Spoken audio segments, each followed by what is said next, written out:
Okay, so we're back. So, 2 nights ago, this started as just a small little map. You know, just here and there. It's progressed beyond that to a series of mountains, an elven kingdom, a magocracy, a neutral evil town that's in league slash hostage of two different dragons and their war parties. The mountains are full of dragons, you know. It's full of all kinds of adventures. There's a place for fighters, knights, and psionics is the primary lay of the land instead of magic. Then you have this monster. It's going to be a desert full of nomads, maybe Egyptian pyramids. I've got written in my rules like a pseudo Arabic, emirate of like many sons, and like the Sultan has passed and they're all at war and the kingdom has fallen apart and now it's just nomads. I mean, that's just me going off the top of my head. But I mean, a lot of the notes and stuff that you see here, this is stuff that you want to keep in mind, the place of adventure that I start for the low level characters is Hillhaven. How does Hillhaven work? So Hillhaven is where everybody comes to do business. Secondhand goods, foodstuffs, local goods, buys metal goods, gems, raw materials, metals. I gotta add that to the notes. People come here to do business, gossip, or work. So, I mean, it's like a community, which it should be. And then, further down, up above them, is the mountain of Iraz. So, I mean, that's where the dwarves are. The dwarves have recently come back 600 years ago to tunnel into a lost dwarven city that they're looking for. So that's full of adventures for characters as well. If the character is a dwarf, does he include non-dwarves into his or her search? And then, one of the things is like, well, where are all these wizards coming from? Okay, so you have a magocracy that's right across the river. They are isolationist, which means that, they don't go out. You can come in, you can visit, you can leave, but, you probably won't be able to get back in unless you're in good graces with one of the families of, magic users or spellcasters, that live there. So I even included in there as like a premise to one of the most innovative settings of all, which was Eberron, which gave us like magic ships and magic trains, so like using the 3.0 or 3.5 rules, I'll include that into my campaign like I did with, the Othmaria, which is where you see me running a lot of the games. So, I mean, that's got stuff that's not even, stuff that's in the Eberron books, like lightning bikes. Lightning bikes are like a motorcycle. So, I mean, I have stuff like that I've come up with, and, it will make its appearance again because, like, I like those items and airships and stuff like that. But, that's why they're isolationists, because they don't want everybody to have access to what they have. So then, what about those elves? I mean, wouldn't they be enforcing their will on the lesser races, quote unquote? Well, one of the things that I decided was that there was some kind of event in the past that basically caused the elves to clam up and to become, closed borders. The only thing that comes close to being non-closed border is Calhas, which, most elves who quote unquote have good sense avoid. So I mean, there are things like that I've included into the campaign. I mean, not only do elves live there, there are a few other races that, if that fit in from my list of 50 something, 68 different races that I've used stats for and used for games, that are forest based will be there. And then, like, the other thing I was like, well, okay, well, what about there has to be gnomes? If there were dwarves, there were gnomes. So their gnomes have, like, 2 different cities. One's all the way in the desert. It's called Chickpen. meaning fair wind, that is actually out of the Races of Stone 3.0 language name guides for races, which I'll also mention. Eraz comes from that same book for the dwarves, as the name of the elven city, which I'm going to try to pronounce this, and my Elvish is not good, so you'll have to forgive me. Seradathadith, which means Woodleaf Home.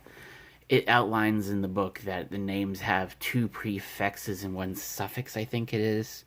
I may have that backwards. It's 2, well, anyway, somebody who knows language, you'll understand. So, those are one of the things that I included in here. Chickpen is a trading colony. Fair Springs is, Chickpen is a gnome artisan enclave surrounded by the trading post of Fair Springs. So, here's where some of the interesting things that you're seeing are coming up, okay? This, if you use the 3.0, 3.5 playing system, you have the starting race class from page 139 of the Dungeon Master's Handbook. So, included into this is every other starting class that I have seen. Now, this also includes NPCs as well. So things like Mage Raid, which I know is an NPC class. I know Artificer is a PC class. The rest of those, yeah. So this is the full list of everything for being able to generate it. The other interesting thing that comes up is this table right here, community size.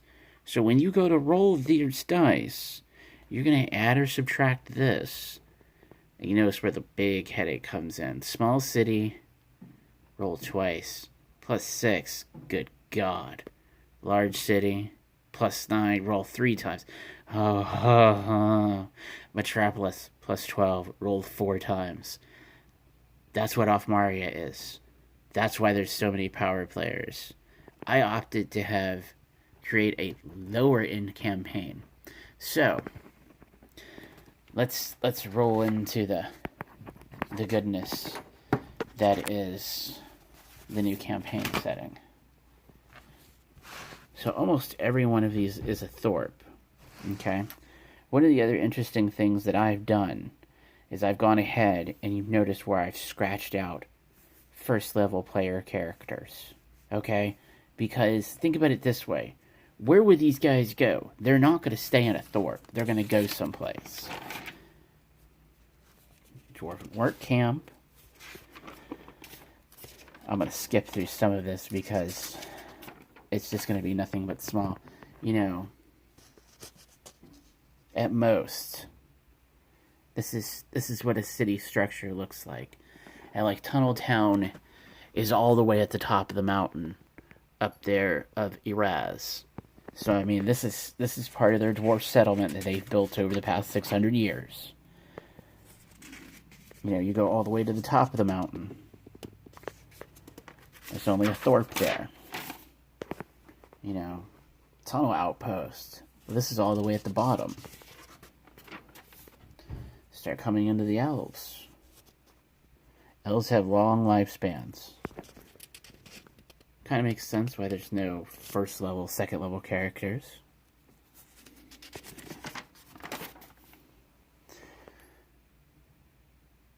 This is Calhas. This is all going to be split between multiple races. So this is going to be what's known as your wonderful list of racial mix of communities, racial demographics. Usually, as you may or may have not noticed, I like to use a lot of different races. I mean, I like to use Drow, I like to use Durgar, I like to use like all kinds of different races in a context that is, not normally seen. I got the idea from like the Savage Species book, which is a 3.5 book. I don't think that I have it anymore in the list. I may actually have it.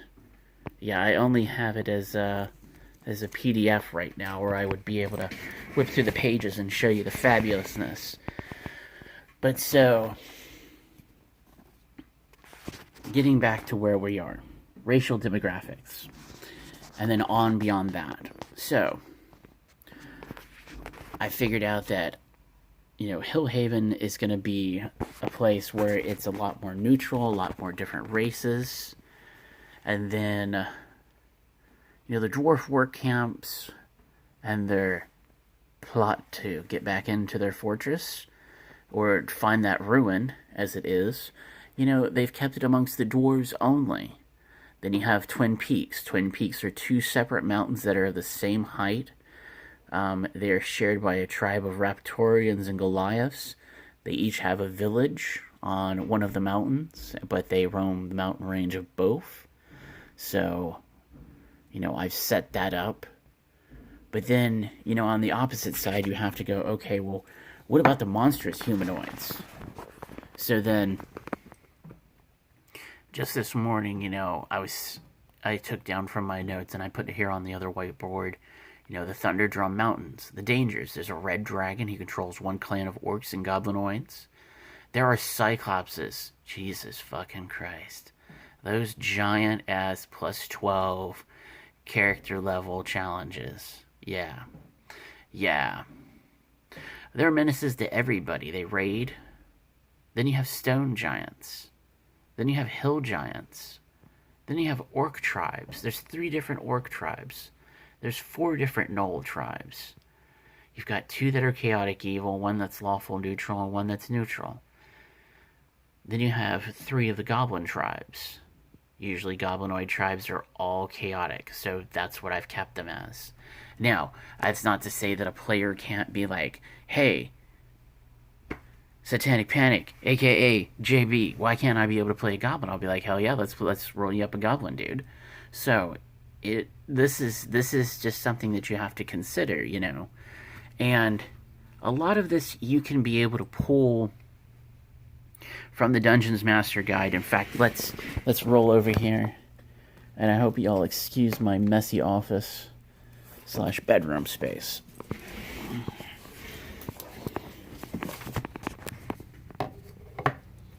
So, our tokens that we've got to get done. Even the 3.0 Monster Manual points out that you can 3.5 points out, playing monster characters. So, this is one of the things that you need to consider. A lot of people don't consider it, being first-time DMs. It's Hulk smash. I want to kill all the players and I want to give them a challenge, okay? So, for a level 1 encounter, that's 1 to 2. 2 characters? 3? Or no, I'm sorry. This is if you want to throw in more creatures. So this way that, bam, bam, bam, bam, bam, that's what you're going to find. So it's kind of weird, but it's the way they broke it down so that basically that you're not overwhelming characters. What this means is like your challenge rating, your level of monsters, things like that. And then the single monster encounters that usually get people in trouble, monsters that use spells, prepare monster tactics in advance, these are things that they've already set up. But they gave you a lot of good options, being able to build dungeons. A lot of this stuff I have boiled down into like a series of tables. In fact, I'll show you guys that. This is one of the charts. What to put inside your dungeon if you own it, or you're wondering, it's page 65. A lot of this stuff you may want to go and find a digital copy of, even if you use a different system. it gives you a lot of wonderful, wonderful ideas. I constantly draw ideas from AD&D, D&D classic settings. Let's see here. So I mean, this is one of the things that,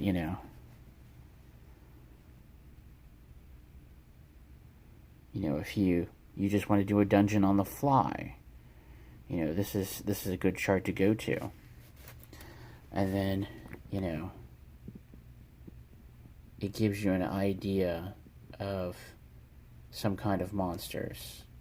So you can see here that it's not overwhelming. That way you're not just killing people.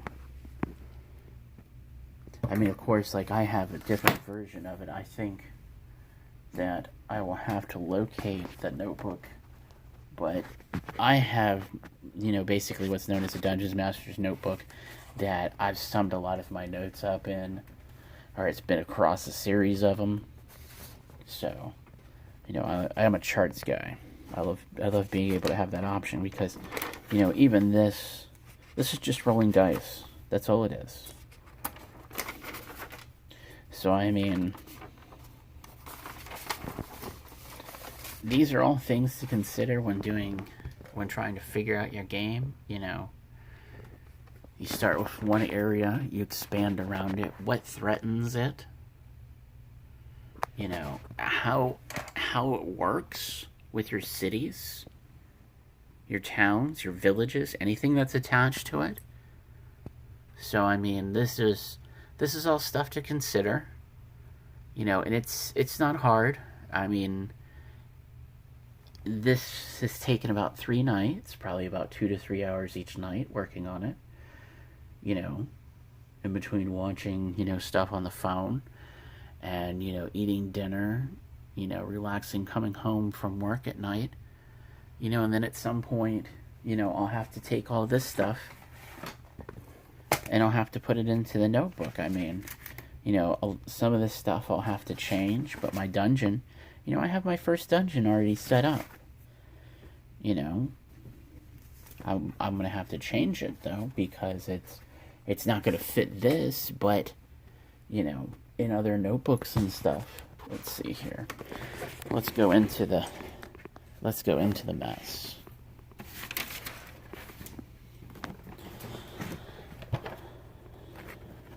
Let's see here. So I mean, these were all built using the dungeon encounter tables that I'll show you guys here after a little bit. This was just with a roll of dice. Okay.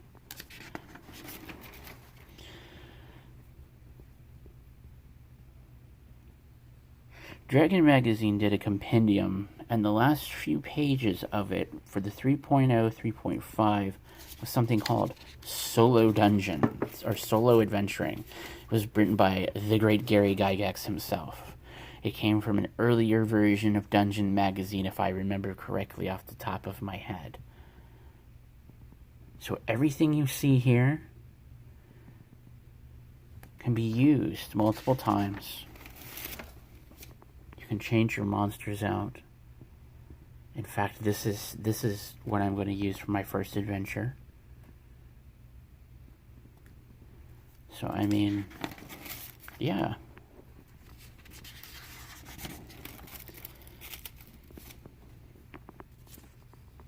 Nothing but dice rolling.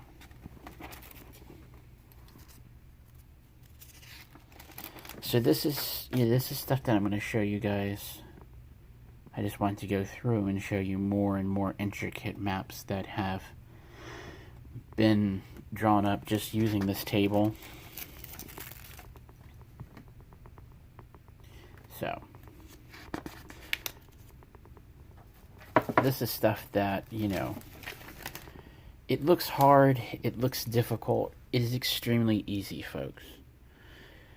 One of the things that I always recommend is, no matter what your game system is, in fact, I'm going to switch you around here so you're facing me. So, no matter what your gaming system is, I highly recommend that, you know, you sit there and you look through that table of villains or monsters, you know, and say, can I tell myself a story using this? Um, that's been one of my biggest challenges. You know, there's only certain stuff that I care to do stories with. I like D&D. I like Vampire the Masquerade. You know, because, you know, it's Dungeons and Dragons, a hack and slash, you know, or it can become anything that you really want.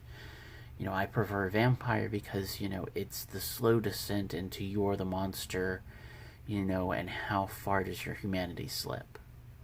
So, I mean, those are the game systems that I like, but, you know, there's other stuff that I play. I do play Star Wars.